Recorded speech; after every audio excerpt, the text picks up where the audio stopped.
Parshat Vaera starts with the lowest point of the Jewish people. Not only are the Israelites enslaved by Pharaoh, but he worsened their conditions by not providing them with straw to make bricks. They will have to make it themselves and keep up the same quota. When they cry out to Pharaoh, exclaiming that the load is impossible to bear, Pharaoh blames their request to go serve God in the wilderness. The Jewish people confront Moses and tell him that his actions will kill them. Moses then turns to God crying out, Lama hare'ota lama zeh? Why have you done evil to this people? Ve'hatzeh lo yitzarta? You did not rescue them. This is where our portion begins. God responds to Moses by sharing with him the utopian future that awaits them. I'll establish my covenant to give them the land of Canaan. I will take you out of Egypt. I will save you. I will redeem you. I will take you to be my nation. Is this really the time to talk to the Jews about national destiny, about Israel? Maybe it's better to first address their current problems? How about reducing their workload a bit? They're unable to listen to this right now.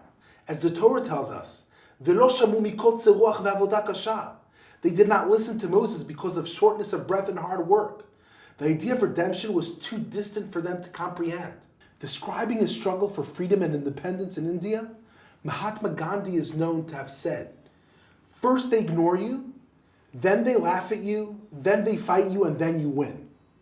The Israelites in Egypt went through a similar experience. When Moses begins his campaign to free the Jews, Pharaoh responded by saying, Mi Hashem asher ashma bekolo.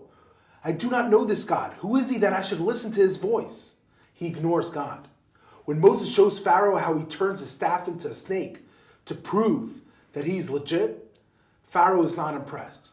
Dismissively, he calls his own magicians who performed the same miracle. Pharaoh mocks the God of Moses.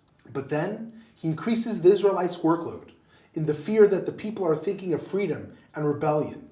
Eventually, he takes his mighty army and chases the Jews to the sea. Now he's already fighting. And then we win. God miraculously split the sea for us, and Pharaoh's army drowns.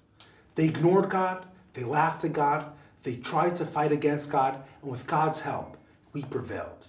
This explains why Hashem talks to Moses about redemption so early on in the story.